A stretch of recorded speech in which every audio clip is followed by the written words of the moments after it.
I always like to get right into it because you have time constraints, and I like to get as much information out and answer as many questions as possible. My name is Reverend A.J. Varmer. Some know me as Hardu Hotep Tar. And today's discussion, I'm going to be discussing with you Africa's relationship to the scriptures. The reason we chose this topic is because you have a difference or a split amongst the conscious movements or amongst the various churches as to, when I say the scriptures, specifically the Bible, and in many instances the Quran as well, where do we as so-called Nubians, those of us from Latin America, the Caribbean, here in North America, parts of Europe, and the African continent, where do we find our place in the scriptures? Specifically in this case, the Bible. We all know that King James, or the Roman Catholic, or the Greek Orthodox with the Septuagint, the Catholics with the Latin Vulgate, King James, the Anglican Bible. Many have stepped in with their translations, interpretations, and their own opinions on records that actually predate European development, predate the so-called civilization of the European continent.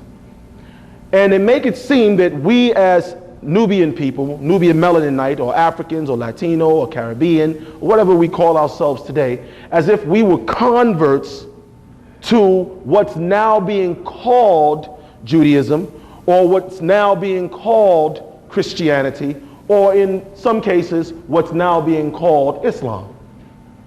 So today we're going to go into the scriptures to see this Bible, as we hold it today, the King James Version or translation.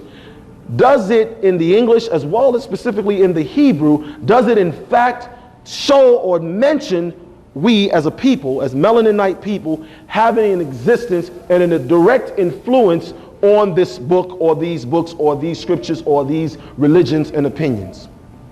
I say that because when I talk to our brothers and sisters in the consciousness movements and I say I'm a true Christian, and we say that in that particular way, true Christian.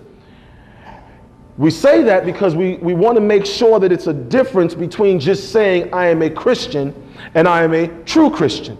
And when I say a true Christian, we use the word Christian. You're going to hear some words today. We're going to define, and then we're going to show you these words in the Bible. If you have a pen and paper, we do ask that you please take it out, take notes, ask questions. Christian, say that word for us, everybody. Christian. Now, this word, we were taught that when I went to church as a boy, I went to Catholic school, St. Raymond's in the Bronx in New York. And then while there, I was taught that Christian as a word was something that the disciples of an individual that the world has come to call Christ, they were called in a place called Antioch, according to the books of Acts. That the disciples went to this place called Antioch, and when they got to Antioch, which is at the time in a place called Syria today, okay? And when they got there, the people there who were worshiping Syrian gods and certain Syrian doctrines, like the Sabian teachings, referred to them out of disrespect as Christian. And that word comes from the Greek Christos, and it means refuse, R-E-F-U-S-E, to refuse, or something refuse, something you throw away, something to be discarded, something to not be appreciated. However, as a word, that word Christian, everybody say it with me please, Christian, right? Because so many of us were raised or are Christians, but we never stop to find out what is the origin of this word, and does Africa have a relationship to this word? And words are important.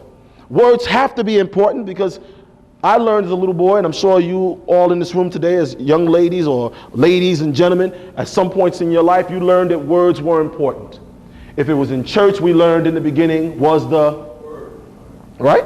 John chapter 1. If it's in school, you learn reading, writing, and arithmetic, person, places, and thing, me, myself, and I, nouns, adverbs, adjectives, verbs, etc. You learned words. And you learned about words being utilized to do mathematics, right? Word problems. You learned words being utilized for reading. You learned words for history. You learned words for science. So words have a very important place. Now, this word, in the Greek, they use the word logos. Logos. Everyone say that word. Logos. From where you get the word logic. Thinking, things, the mind, how the mind perceives a thing. Because everything that we learn, everything that we encounter is based on perception. If I'm a Muslim, my perception is to eat pork is bad and to eat cow is good. Beef, right? If I'm a Hindu, my perception is to eat cow is bad and to eat pork is good. If I'm a scientist, I check out the pathogens and the microbes and the bacteria in both and make another decision. So perception, how we perceive things. Now, this word Christian, because we're talking about words with Africa's relationships to the scriptures, the root of this word Christian is the word Christ. Now, we learn in our churches, whether we're Baptist, Lutheran, Episcopalian, Methodist, Seventh-day Adventist, Jehovah's Witness, there's so many, right? Regardless of what church we come from, we learned that Christ, we were taught that Christ means what? Anyone? Take a guess. Savior? Anybody else have another one they learned? Anointed, Son of God, any other things? Now, if we look in our Bible in the book of John, chapter 1, and I'll try to write the quotes as we mention them. John chapter 1, verse 41, and please excuse me for having to turn back to you. In John chapter 1, verse 41, we read that he first findeth his own brother, and this is speaking about Andrew. Andrew's supposed to be one of the disciples of Christ.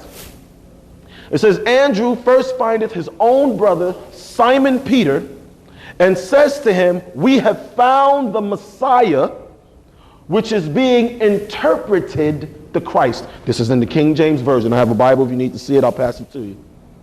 Which is being interpreted the Christ.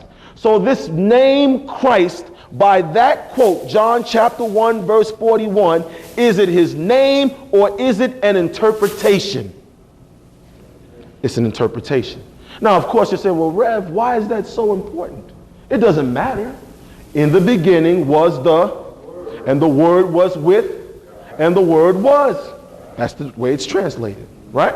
So it's important because I want to now ask the question, well, who, what, when, why, and how?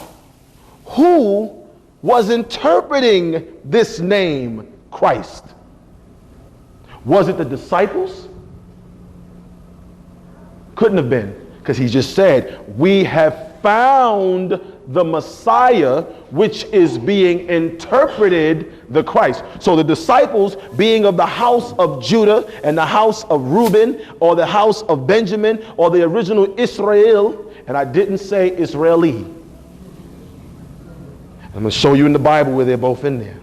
See, because somewhere along the line, we as Africans of the diaspora don't understand that words and logos and language is important.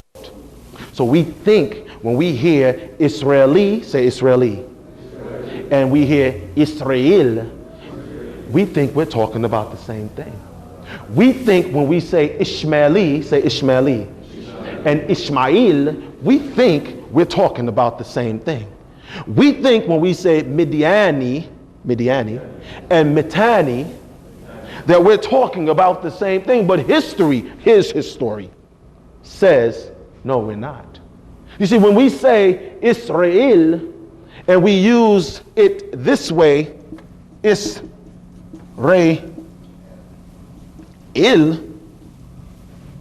IYL, right?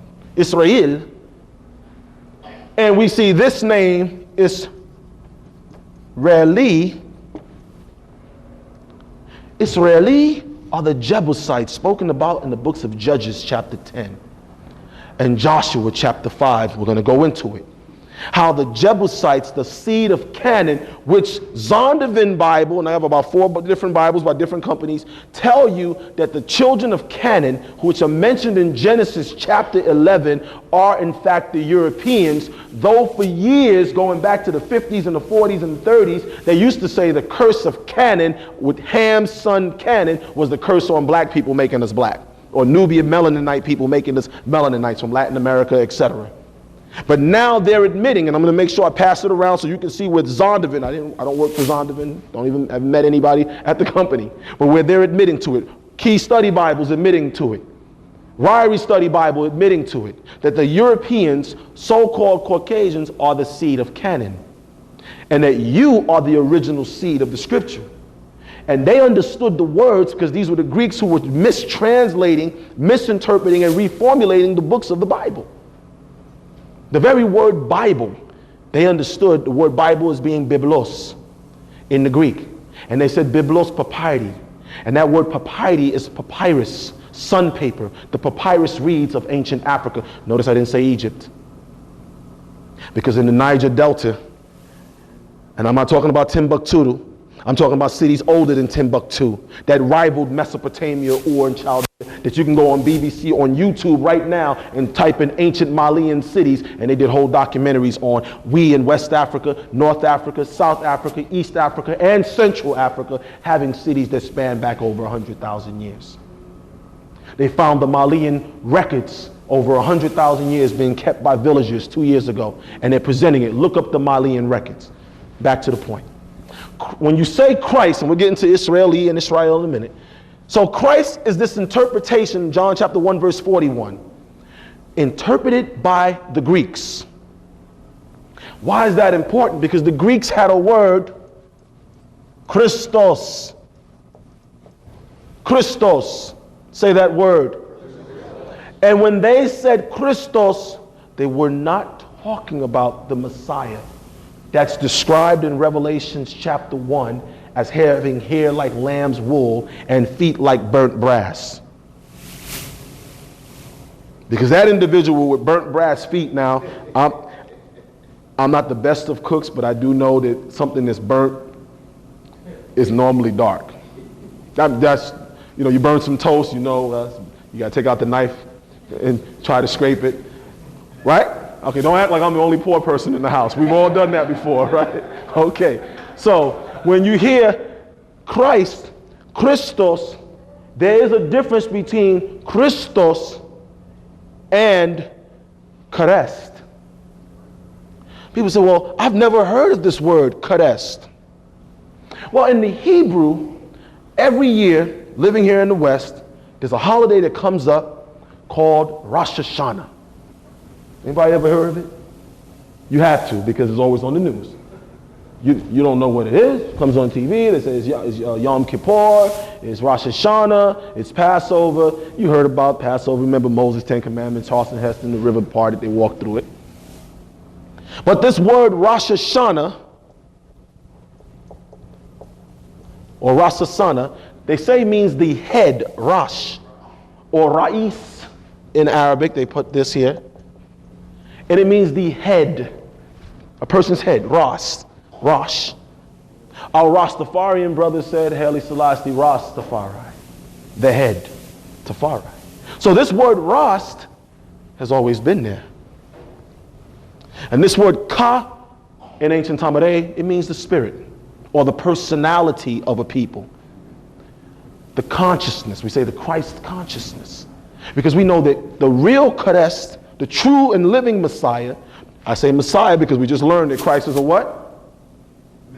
Interpretation. The living Messiah says he will come amongst the people. Not as an individual, but by being a what? A consciousness, not a spirit. A personality, a consciousness. I stand at the door of your heart and I knock. That's what the scripture says, right? Why do they use the heart? Because the heart is the seat of what? Emotions. And your emotions it's a direct reflection of your personality. How you respond to something. Your reactions to things are how you think. how you see things as right or wrong is based off of your perception of those things, correct? So this word Christ, somebody was bringing it in. And they knew when they were bringing it in that there was already a Christ. People say, well, how do you know that? Well, because I was taught and I was shown as a little boy at St. Raymond's Elementary School in the Bronx for 8 years of my life in that Bible, that when this individual they're calling Jesus was a baby and his life was endangered, an angel came and said, Mary, Joseph, take the child and go to Egypt. But the last time I checked, Egypt is in Africa. And I have to step back and say, well, 2,000 years ago, or 2011 years ago, or almost 2012 years ago, right? What did Egypt look like? What type of people? What was the facial features? Well, thank goodness to Google. I can go on Google, click on Google Images, and just type in ancient Egyptians. And I see all the faces in this room. I see all the complexions in this room, from caramel beige to turquoise green to purple, blue, black to whatever, because that's all of us in here. But I'm saying that for a reason, because if this little baby was going to hide, if right now you came and say, yo, Rev, there's some people looking for you, they want to kill you. We're going to take you and hide you in Sweden. How well would I do hiding in Sweden? Would I be able to, hide in Sweden? You think I can get away with it? No.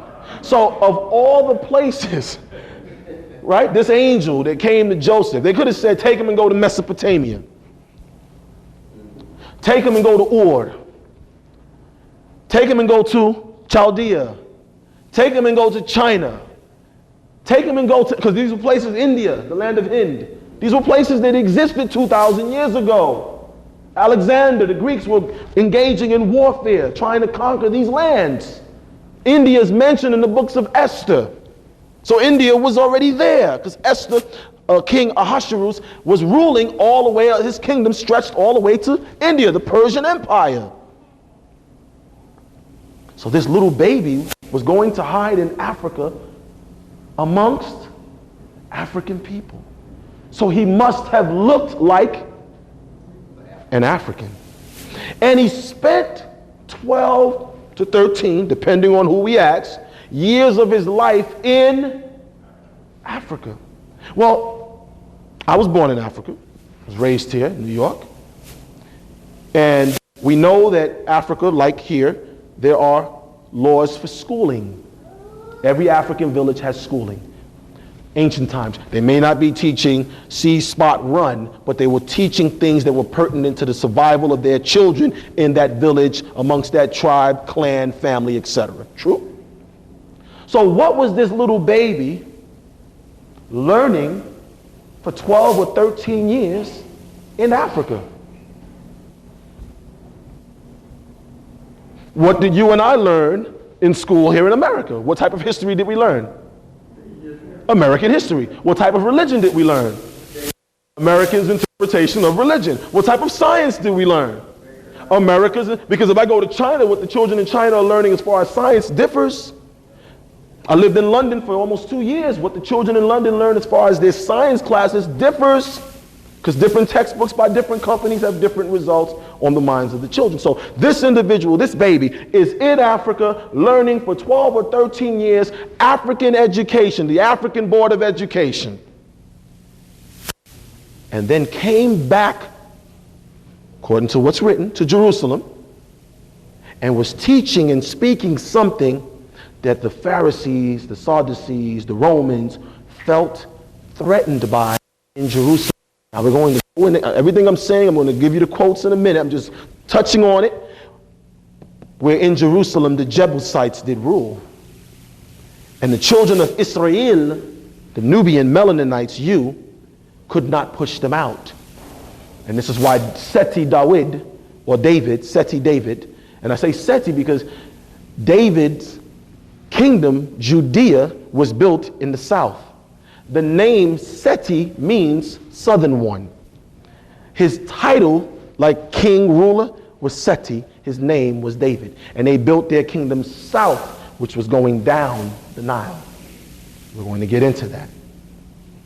So, we have Christians, say that for us. We have Christ. We have Christos.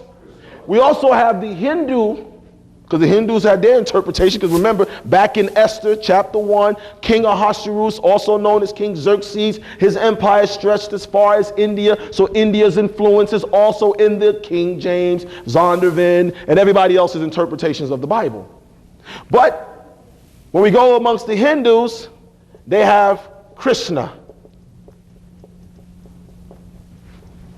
Again, this word, Krishna, Christos, because Greece or Greek, Anglican, Indo-European languages. They come out of the everybody, you learn about it in school. If you haven't, just type it online. A list of Indo-European languages. The very word in English, father, comes from the Greek Petr, which comes from the Hindi or Sanskrit, Petr. Mater, Hindu. This is a language that's conglomeration of other languages. The very word language is not an English word. It's a French word. All words ending in j, language, garage, portage, every word that ends in that j sound, you know is French origin. Nothing I'm making up, something you can simply go online, list of French words that found their way into English, and you'll go, oh my goodness. So this is not top secret. There's nothing that's deep. It's just simple stuff. Okay? So, this child, we learn now, so we know Christ is not the right name, because it's an interpretation. We understand that it comes from Christ, because he was the head spirit, right? The living spirit, the visible image of the invisible God, Colossians. What about this name, Jesus? Because there's power in this name. And we need to understand that power. We need to comprehend what it represents. Now, we know that before the Anglicans, before King James got his hand on it, and King James was a result of the British monarchy breaking away from the Catholic Church because Henry VIII divorced Queen of Spain because he wanted to marry someone else, and so the church in Berlin, and the church excommunicated him. So the Catholic Church is the Roman Catholic Church. The Roman Catholic Church is the church set up by Constantine, Emperor Constantine, 325 AD. But Emperor Constantine's religion was what? Of the sun god, called Mithras, or Sol, S-O-L, Sol Avintus, I-N-V-I-N-T-U-S. And they were merging for the purpose of keeping Roman's empire together, because the empire was beginning to splinter. So he had to look around the world for a doctrine that could be utilized to keep the Roman empire together. He wasn't interested in us in Africa. He wasn't interested in us in North America. He wasn't interested in us in South America. He wasn't interested in us in Latin America. We already had our original scriptures, original books of the Bible, if you will. So we know Constantine is a Roman. And before Constantine, another individual known as Alexander the Greek. They say Alexander the Great, but he's Alexander the Greek. And Alexander the Greek, he had his religion, which the American Standard Bible put out by the Roman Catholic Church today. You can go to Barnes & Noble, B. Dalton's. You can't go to Borders anymore. They all went out of business. Right? And you get the American Standard Bible by the Roman Catholic Church, English edition. Inside of it, the book when you get to called the Book of Maccabees, in their introduction, they admit that what's his name? Alexander, thank you. Alexander the Greek was in fact promoting Hellenism. Hellenism, say Hellenism. And Hellenism is the worship of who? The goddess Helen. Helen of Troy. Okay? Now, Constantine, the high god in the Hellenistic teachings, because they'll tell you and me, oh, but that was Greek mythology. mythology to you and me, not to the Greeks. To the Greeks, it was their state religion. And the Roman mythology was not mythology to the Romans. To the Romans, who had their own pantheon until Rome started to fall, and then they grabbed back on to Greek teachings. Western Civ 1 in any college across the country. Any community college. Western Civilization 1 talks about it. So now let's take Greek. Say Greek. Who is the high god in the Greek Olympians? Zeus. And the high god in the Roman pantheon, Jupiter. Now when I say Jupiter, say Jupiter. Piter means father. Jupiter. So now let's take the first part of Jupiter's name, Jew, and take the name of the high god of the Greeks. Now put it together.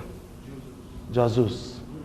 We are calling on the Roman and Greek high god.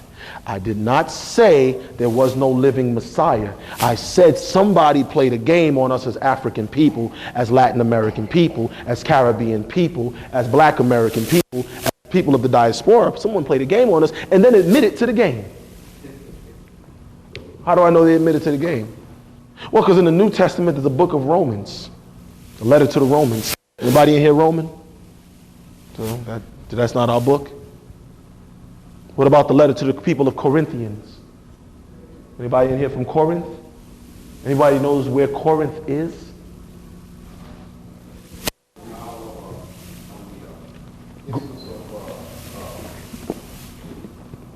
One of the Greek Isles. One of the Greek Isles. As a matter of fact, let's take a moment. I'm going to read, and this is King James Version, Key Study Bible, translation. Okay, didn't do it. Got to say that, because I don't want anybody to say, well, my Bible doesn't say that. Now let's read what they say in their own introduction to Corinth. Corinth was an important cosmopolitan city. Now Corinth in Greek mythology is where Hercules was born. Okay, by the way. And it's located in the Roman province of Achaia, the southern part of modern day Greece, on a large isthmus about 50 miles west of Athens, Athenia. Situated along a major trade route and had a thriving economy. For this reason, large numbers of sailors and merchants from every nation flocked to the city of Corinth. During the 1st century, it was one of the largest cities in the Roman Empire, and by the end of the 2nd century, it had become one of the richest cities in the world. Corinth was a strategic center of influence for the gospel, since those travelers who heard the gospel, where are these travelers from? No, specifically, where? What continent? Europe. This was a European trade center, like New York City, trade, Wall Street, okay? Could carry it to all parts of the world. The city of Corinth, however, was one of the most wicked cities of ancient times. Immorality, unscrupulous business dealings, and pagan practices abounded. Of the scores of heathen religion, it's not talking Africa, this is talking about Greek, that were practiced in the city, the most well-known was the worship of Aphrodite, the goddess of love and beauty. The Temple of Aphrodite stood on the most prominent point in the city, a hill called Aqua Corinth, and housed 1,000 temple prostitutes. And they go on. This had nothing to do with you and me. Here in North America at that time, in South America at that time, and in Africa at that time. We grab it. Now, is that to say that there's nothing inside the book of Corinthians that can benefit me as far as my day-to-day morality and how I live? Of course not. But it's to say that someone is slipping Corinth, the book of Thessalonians, Thessaly, Greece, the book of Ephesians, Greece, the book of Galatians, Galatia, Greece. Where's the book of Africa? Where's the book of Latin America? Where's the book of Venezuela? Where's the book or the letters to us as a people? Were there books to us?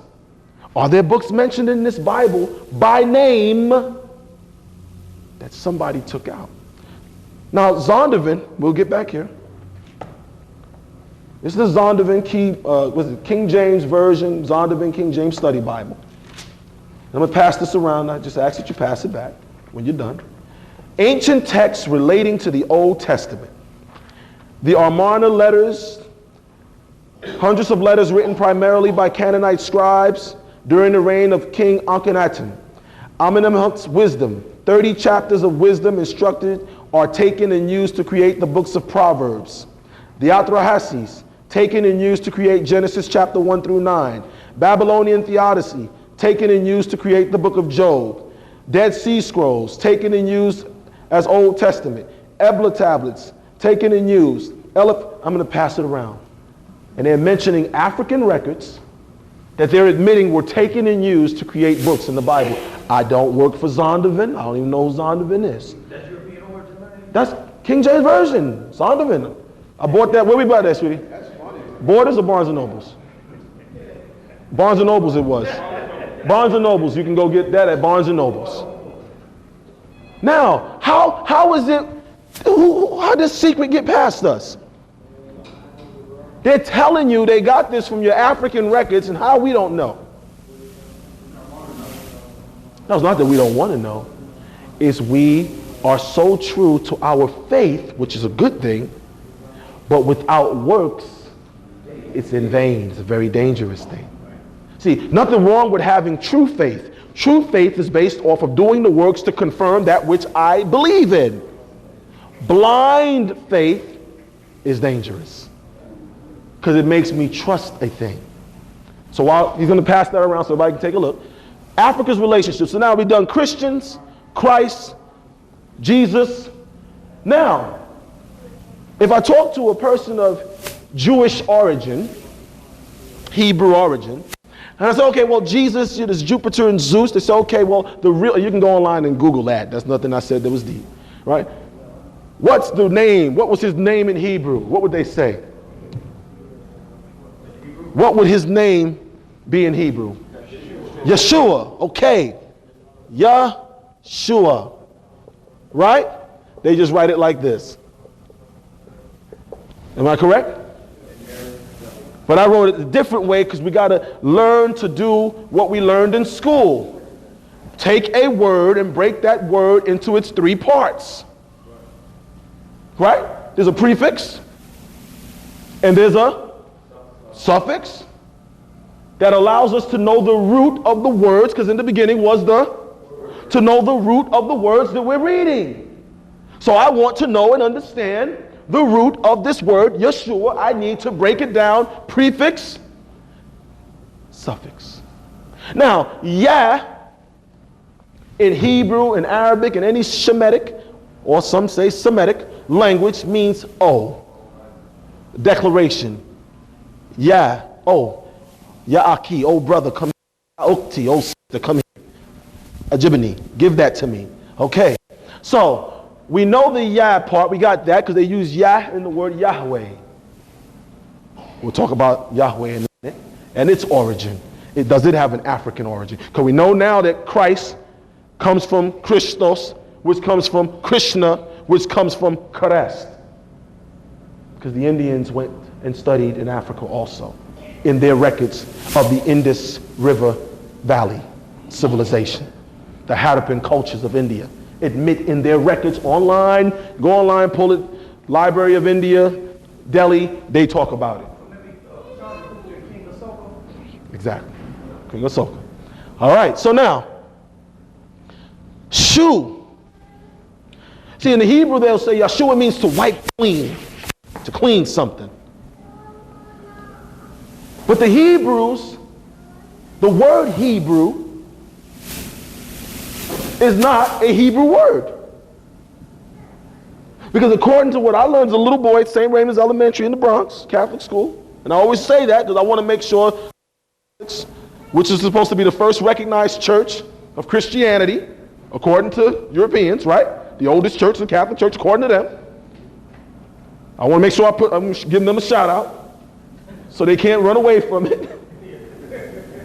But I learned that they're saying this word Shu,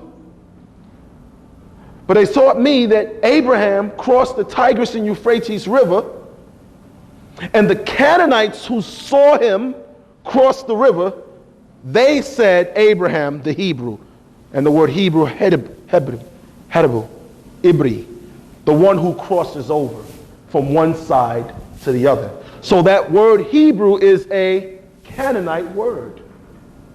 See, because when so-called Egyptologists say the Israelis were really the Hyksos called Haribu, don't confuse the Haribu with the original Tamarean Hebrews. The game of words, it happens in the Bible. Remember Cain and Abel. Abel was killed, replaced with Seth. If I look at the genealogy of Seth, all the names on Seth's family line, and I look at the genealogy of Cain, all the names on Cain's family line are very much the same.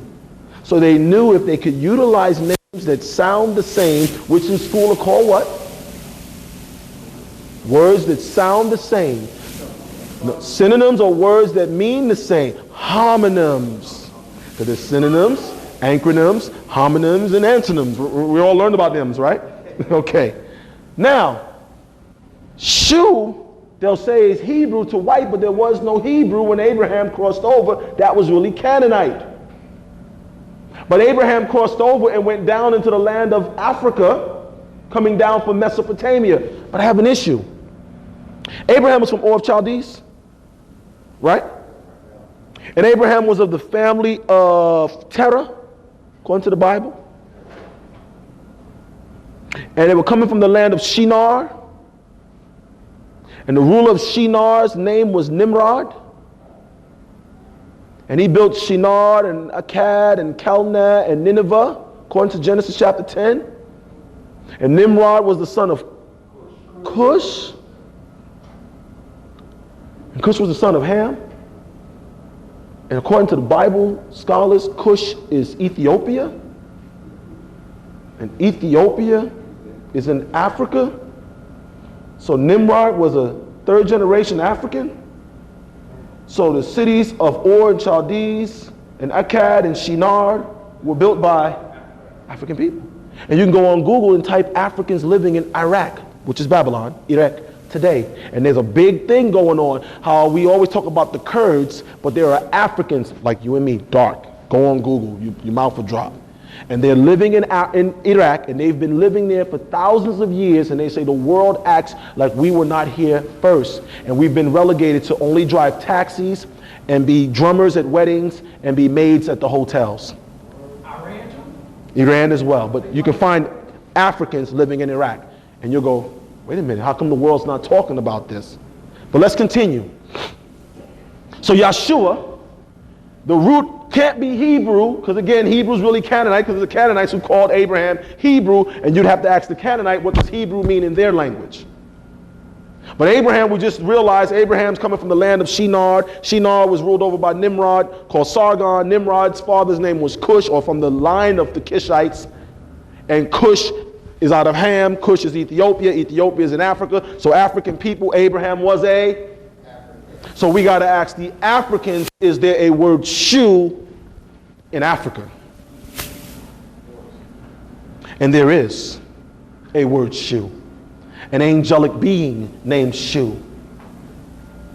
And he is the angel that symbolically oversees the breath or the wind, which the Messiah, according to the books of Matthew, chapter 15, blew on his disciples. According to the books of Acts, at the day of Pentecost, the Spirit came as a mighty rushing wind. So the family line of this Yeshua that had feet as burnt brass, that was the visible image of the invisible God spoken about in Colossians. If I go to Africa, I find an individual known as Tutankhamun, whose name was changed to Tutankhamun. He said, whoa, that's the Egyptians were pagans. I didn't say Egyptians, I said Africans. Please don't confuse us as Africans with the Egyptians. The Egyptians is a Greek word, Aegyptos. And the books of Isaiah chapter 19 talks about two Egyptians. Please, let's go to it. Anybody have the one I passed around? And those who have a Bible will need you to help read with me. This is very important, because don't think when we say Tamare is all of Africa, north, south, east, and west. From Libya in the north to South Africa and Botswana in the south, to Nigeria and Benin and Togo and Liberia in the west, to Sudan, Eritrea, and Somalia in the east, and Angola in the central. That's what we mean by Tamare. We're not talking about this one little area they're calling Egypt today. Very, very young in its history in comparison to the great civilizations of the Yoruba, the great civilizations of the Timbuktu, the great civilizations of the people of Benin and Togo, the great Ashanti. Very young. But we'll go to Isaiah chapter 19. We're going to read something today. And we're going to touch back on all these quotes as well. Isaiah chapter 19. The burden of, I need everybody who has a Bible, please read with me. Isaiah 19 verse 1. The burden of, okay, so this is going to be a burden on Egypt, but we know the word Egypt is not there because this is Greek Aegyptos, and it means burnt black. These couldn't have been the original people because the original Tamaranians or original Egyptians would not burn black. We don't burn, we just get tan. We don't burn. Any of y'all put suntan lotion on the beach? Y'all don't have to put SPF on you before you go out? Why? Because nature bore you with SPF, called melanin. Okay. So, the burden of the Tamaranians. Behold, the Lord rideth upon a swift what? And shall come into Tamare, and the idols of shall be at his what Lord? See, because according to what I learned today, I'm thinking the Lord, you know, the Lord, Jesus, the Lord's coming. No. See, this word Lord in the Hebrew Bible, they put it as Adonai. Say that word. Adonai. And they admit in English grammar that in Old English, the letter D and the letter T were interchangeable. They admit it. So that name Adonai, put a T there. Aton, the Lord. Actin, A-T-E-N, or A-T-O-N, or A-T-U-N, depending on how you like to spell it. And the so-called monotheists admit today, and when I say so-called monotheists, again, monotheist. Monos, Greek God. Theos, Latin God. It's not us. But they admit that the founder, the first person to ever do something they would be consider the worship of one God, was an individual known as Actin. But he didn't teach monotheism because he wasn't monos Greek, nor was he theos Latin. He was an African. He taught atonism, or at one-ism, that you are one with the divine father, mother, or mother, father. I didn't say the divine father. I didn't say the divine mother, because the heavenly one cannot be just mother nor just father, cannot just be nurturer nor just defender, but have both qualities called attributes and elements within that are allowed to have portions manifest through nature or amongst different species, including humanity, so that we can be able to find our way back to the divine source that we are of. And that divine source is where? In here. The what light? True light that lighteth every human being. I'm sorry, man. King James didn't put that man there. Sisters, that's him right there. Hassan, get him later. Right? But lighteth every human being that's born into the world. So where is divinity? Inside me. From the source. But is it only in me? Is it in this gentleman? Is it in this sister? Is it in you? Is it in the bee? Is it in the ant? Is it in the tree? Is it in the fish? Is it in the air we breathe? And the water we drink? And the soil we plant in? And the sun that we see? Does that mean we worship the ant? Does that mean we worship the bee? Do we worship the sun? But are they all symbols of the greatness that did give birth to all of us? And that's what we were teaching as Africans. They try to say, oh, they're worshiping the, come on, we were doing eye and brain surgeries, and you really think we're like, oh, the sun, oh, the water. No, we understood. Does Texas know about the importance of water right now? Wasn't the governor Perdue in Georgia a couple of years ago out there praying for water? Y'all don't remember that in Georgia, in Atlanta?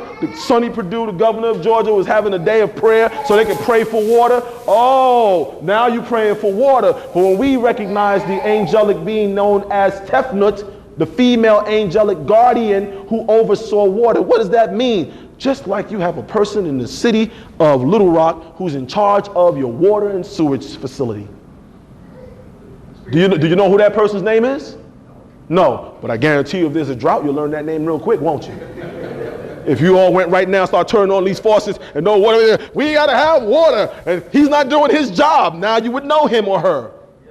Well, in ancient Tamale, the person who was in charge of our water, moving water, irrigation, so we would have water in the middle of the desert or in the middle of the forest, that individual became the overseer of water. Like a trustee, like a superintendent. They weren't gods like, oh, Tefnut. It was understood. She's in charge of water. She's very important. He's in charge of the wind turbines, because with the wind turbines, it creates what? Electricity. What else? Pressure to do what to the water? Pump the water. So they said Shu is the husband to Tefnut, because the wind turbine people in Africa, or Latin America, or the Caribbean were working with the water department. That's all it was. And somebody took it and makes you and me think, oh, the Yoruba, they were worshiping Shango. We didn't worship Shango. He's one of our ancestors. No different than Martin Luther King. To the people then, willing to lay down his life for the betterment of his people. Not that he literally committed suicide. Because one thing we know about black folk, suicide, I'm not saying we don't commit suicide, but ooh, if we do, that's because you didn't get there in time. Because we'd be like, I'm going to kill myself. I'm going to kill myself. I'm going to kill myself. We'll call about 15 people and then go do it. True? You will look at the gun and be like, I'll have to learn to cope. Is that true? Now, we are starting to lose our minds now because we've been living under this bondage for a long time. So now we're starting to do some crazy things too. All right? Back on task. So this Yahshua was of the family line of Shu. And that's why he was able to utilize the elements of wind. Because Jesus healed the blind. Did he? Yes, Reverend, what do you mean? It said that in the Bible. He took and healed the blind man. It says he stooped down and spit in the soil, mixed it, rubbed it on the man's eye, and said, go wash in the water, in the Jordan. So he understood something about the composition of the soil he was standing on. Right? Because some of us remember our grandmothers and them saying, yeah, when we were little, we used to eat sour dirt. Anybody knows what sour dirt is? That red dirt. They dig down a certain point, and they say they would eat it because it gives nutrients and stuff. Anybody knows what I'm talking about? Please raise your hand so I don't look like I'm crazy. Yeah, this is real. Red clay. And it was used to make ointments for the skin, but you have to dig down past a certain amount, maybe about 2 or 3, 4 inches to get to the pure red dirt. They say you mix that. If a child has eczema, you rub that on their body and you let it get real hard, then you wash them off, eczema go away. And these are the remedies our grandmothers and them and grandfathers used to tell us, but then we got hooked on Tylenol and Alka-Seltzer and we forgot the old remedies. But that's how we survived in our villages here and in Latin America and Africa for hundreds of thousands of years.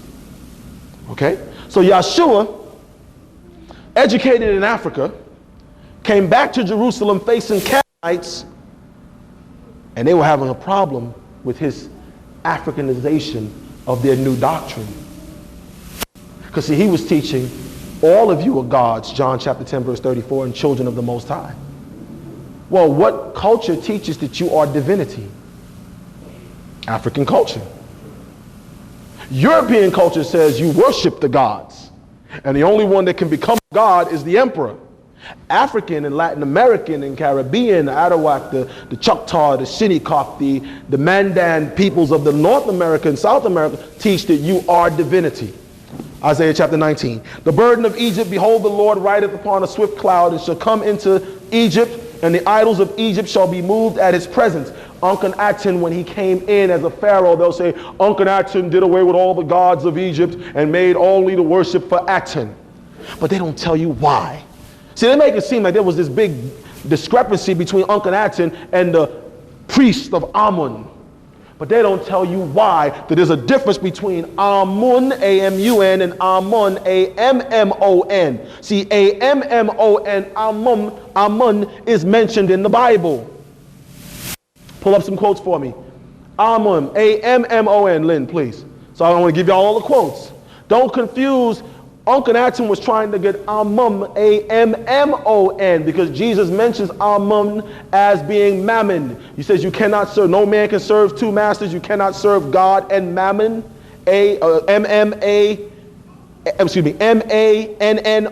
The root of that word mammon is the word amen. That's what they were talking about. And Uncle Actin, when he came to power in that region of Africa, our lands had been invaded by Europeans.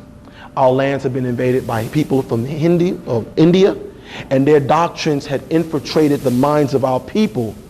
So when he came to power, he was saying we got to get all these foreign gods that are using the mask of our angelic ancestors. So have you thinking when you say Thoth, that Thoth is Tahuti. But if I go to the Vatican Museum online, I will see that Thoth, they have Thoth standing there in a Roman toga. They have Hermes and Anubis standing there in a Roman toga. When you hear the name, the S sound, Hermes, Anubis, when you hear that is sound, you know that's Latin origin. The Vatican online website, go to the Vatican Museum online, the official Vatican website, and you will see they have pictures of the Egyptian gods, but in Roman attire. That's not talking about the ancient Ptolemaic angelic host. It's talking about the Romans, like Alexander the Greek, like Constantine, like Irene and them, who were wearing these things as what? Masks to emulate and desecrate rituals that they knew nothing about. And then cause that rift or split amongst us where we are either conscious and say, I'm not into no religion. Until somebody I love dies, then I say, well, how do I bury them? Or we are into religion and say, I'm spiritual, sanctified, and saved by my Lord and Savior Jesus Christ, and I don't want to hear nothing about no consciousness. We've separated church from science. When this individual, Yeshua, by the fact that he bent down and picked up the mud and mixed it with his spittle and rubbed it on this gentleman's eye and sent him to wash in the river Jordan, had to have been a pharmacist to understand the composition of the soil and that water and what the result, it was an ointment he was creating. But because these people living under Roman rule had no knowledge of ointments, the same way the Moors had to civilize the people of Spain in the Citadel, they had no knowledge of basic sciences. To them it was a miracle. That's real. Okay? So now, we hear Uncle Actin comes in, and I'm going to go very slow in chapter 19 of Isaiah. Uncle Actin was doing away with the Greek and Roman and Hindu influences that had come into the land and was saying, get them all out. And once he succeeded in doing such, when his son came to power, Tut-Unk Actin, he was able to change his name back to Tut-Unk Amen. But that name Amen, they'll spell it as A-M-E-N, Amen, which is the English. The Muslims have it as Amin. The Jews have it as Umain. But it's an African word, and it represents two principles of ascension and descension, or female and male. Am-un. If you say am, say it. It starts from in, am, to the front. Now say un. One's going from in out, and one's going from out in, or ascension and descension. This is what they were talking about when they say Jacob said he saw angels ascending and descending. When they say Jacob's ladder, back in Genesis, that's what they were talking about. Two principles necessary for life. What does that mean? You look around this room, you see these camcorders. You go to your car and you pop the hood and you look under the hood. You go home, you unplug your laptop. For all of these things to exist, there must be a feminine and masculine polarity, or positive and negative post. For you and me to live, we have a positive and negative, and I don't mean negative as in bad, and I don't mean positive as in good. We're talking about electrical polarity. Both of those are necessary for the heart. If right now I caught a heart attack and you were trying to give me some CPR and the ambulance got here, they would pull out an instrument called a defibrillator. And they will tell everybody to do what? Why? We're going to send a charge into this individual's body, but because your heart hasn't shut down, it will shut your heart down. So they'll say, clear. Why two? Positive, negative. That we all living things need for life. So in ancient Talmud, we acknowledge these two principles as who, he, masculine and feminine. You follow? We acknowledge them. So now, Uncle Actin, I'm on the same principle. At his presence, we're in verse 1, and the heart of Egypt shall melt in the midst of it. Verse 2, together. And I will set against. So there'll be Egyptians going against other Egyptians. Uncle Actin's priest going against the priest of Amun. Priests of Amun were not Nubian Melanites by this time. They were Europeans, they were Romans, they were coming in and setting up their own place called Avaris, and they were setting up their own place called today Alexandria, and setting up their own doctrines. Keep reading. And they shall fight everyone against his what? And everyone against his city against, and kingdom against, and the spirit of shall fail in the midst thereof, and I will destroy the counsel thereof. The priest. And they shall seek to the what? And to them that have divination, right? And to the what? That's how you know they weren't Africans, because we don't have wizards. Keep reading. And the Egyptians will I give over into the hand of and a fierce shall rule over them, saith the Lord of who? And the waters shall fail from the sea, and the rivers shall be wasted and dried up. And they shall turn the rivers far away, and the brooks of defense shall be emptied and dried up. The reeds and flags shall wither, the papyrus reeds. The paper reeds, so we had paper, by the brooks, by the mouth of the brooks, and everything sown by the brooks shall wither, be driven away, and be what? The fishes also shall mourn, and all they that cast angle into the brooks shall lament, and they shall spread nets upon the waters shall languish. Moreover, they that work in fine flax weaving, and they that weave networks shall be confounded, confused.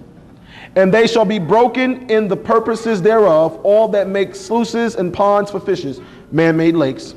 Surely the princes of Zoan. Zoan is also known biblically as Avaris, Avaris. Go online, look it up. And Avaris is where the Hyksos called Haribu, seed of Canaan, that's where they were based. So this is not talking about you African Talmudeans. This is talking about those who burnt black, the Egyptos.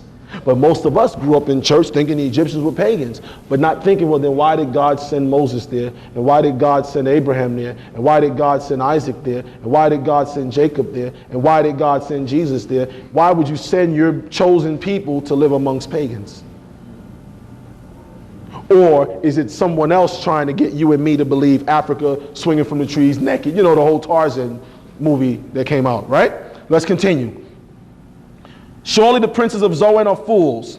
The counsel of the wise counselors of Pharaoh is become brutish. How say you unto Pharaoh, I am the son of the wise, the son of ancient kings? So Uncle Actin, as the Aphrodite or the Pharaoh, was saying, how are you Hyksos trying to tell us that you are the children of ancient kings when you are in fact the seed of Canaan? You'll see it. Keep reading. Where are we? 12. Where are they? Let's read together. Where are they what? Where are thy? And let them tell thee now, and let them know what the Lord of hosts has proposed upon Egypt. The princes of Zoan are the princes of Noph, from where you get the word Nephilian, fallen beings, are deceived. They have also done what? Seduced. So the Africans were being seduced by these Egyptians. They were being given someone else's mindset or someone else's doctrines that was now infiltrating the African continent. To do what? Even they that are the what? Stay of the what tribes? The original tribes of the scriptures. The original tribes of Israel, Ishmael, and Midiani. We were there. See? This is before Jesus. We were already in Africa. We are the original seed. It tells you there. The Lord has done what? Verse 14, mingled a perverse spirit in the midst thereof, and they have caused Egypt to err in every work thereof, as a drunken man staggereth in his vomit. So the Hyksos, or the Hadibu, or the Canaanites who were calling themselves Hebrews, mixed their perverse doctrines into our Tamaraean ancient African culture, and that's what caused us to fall away. Deuteronomy chapter 7 talks about that. If you marry amongst them and you live amongst them, your sons and your daughters will forget me, and they will start thinking as the Canaanites. Deuteronomy chapter 7. Continue. Neither shall there be any work for Egypt, which the head or tail, branch or rush may do. In that day shall Egypt be like unto women, and it shall be afraid and fear, because of the shaking of the hand of the Lord of hosts, which he shaketh over it.